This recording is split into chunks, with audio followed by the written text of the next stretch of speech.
Our channel root wise learning. आज हम general surgery का एक और इम्पॉर्टेंट टॉपिक कवर करेंगे एग्ज़ाम्स के लिए, जिसका नाम है लुडविग्स एंजाइना। तो आइए शुरू करते हैं। Ludwig's angina.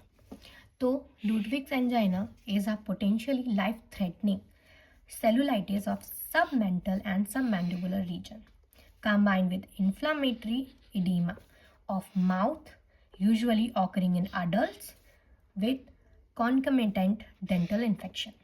तो लुडविग एंजाइना क्या है? तो लुडविग एंजाइना एक पोटेंशियली लाइफ थ्रेटनिंग सेलुलाइटिस है। ये सबमेंटल और सबमैंडिबुलर रीजन में होता है और इसमें इन्फ्लामेटरी इडीमा भी होता है माउथ में।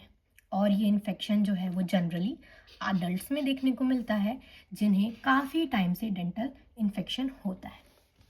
इसका वायरुलेंट जो है स्ट्रेप्टोकोकल ऑर्गेनिज्म है, ये कॉजेटिव एजेंट है और यही रिस्पॉन्सिबल है इन्फेक्शन को सबमैंडिबुलर रीजन में स्प्रेड करने के लिए।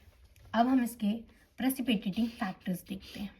तो डेंटल केरीज यानी कि caries of tooth, cancer of the oral cavity, calculi in the submandibular gland, chemotherapy, cachexia यानी कि सिग्निफिकेंट मसल और फैट लॉस, क्रॉनिक डिसीज जैसे कि डायबिटीज़। तो ये इसके प्रेसिपिटेटिंग फैक्टर्स हैं। इसके बाद हम देखेंगे क्लिनिकल फीचर्स। क्लिनिकल फीचर्स में हम सबसे पहले लिखेंगे कि ये जनरली एल्डरली पेशेंट में देखने को मिलती है जिन्हें एक डिफ्यूज स्वेलिंग होती है उनके सब मैंडिबुलर रीजन में। फिर इसमें हमें इडीमा देखने को मिलेगा फ्लोर ऑफ द माउथ में।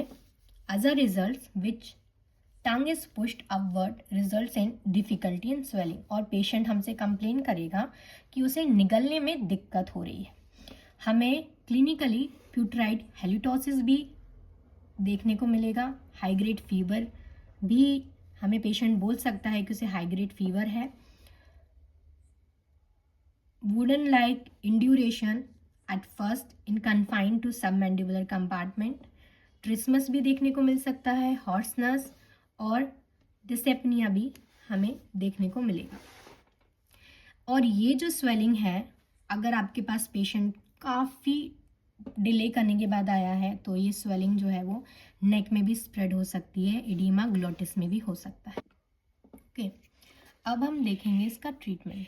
ट्रीटमेंट में हम क्या लिखेंगे? हम लिखेंगे रेस्ट और हॉस्पिटलाइजेशन। फिर एप्रोप्रिएट एंटीबायोटिक्स देंगे उसे। इंट्रावीनस फ्लूइड चढ़ाएंगे ताकि उसके डिहाइड्रेशन को करेक्ट कर सकें। राइन्स ट्यूब फीडिंग भी कर होगी।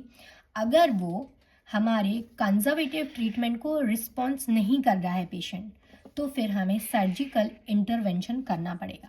अब सर्जिकल मैनेजमेंट में हम क्या करेंगे? जनरल एनेस्थीसिया देंगे जिसमें 5 to 6 सेंटीमीटर की कर्व्ड इंसिजन लगाएंगे। कहाँ पर लगाएंगे? Below mandible in the submandibular region. और कहाँ पर? उसमें भी जहाँ पे मोस्ट प्रोमिनेंट स्वेलिंग हमें देखने को मिलेगी, वहाँ पे हम ये 5 to 6 सेंटीमीटर का कर्व्ड इंसिजन लगाएंगे। फिर हम पस को ड्रेन आउट करेंगे। अगर वहाँ पे पस प्रेजेंट नहीं हुआ तो जो भी इडिमेटस फ्लूइड है उसे हम बाहर निकालेंगे ताकि पेशेंट को रिलीफ मिल सके। फिर हम वूंड को क्लोज करेंगे लूज सूचर से और after that irrigating the cavity the antiseptic agents are given. ठीक है, तो यहाँ पे कंप्लीट होता है हमारा Ludwig angina. Thank you for watching.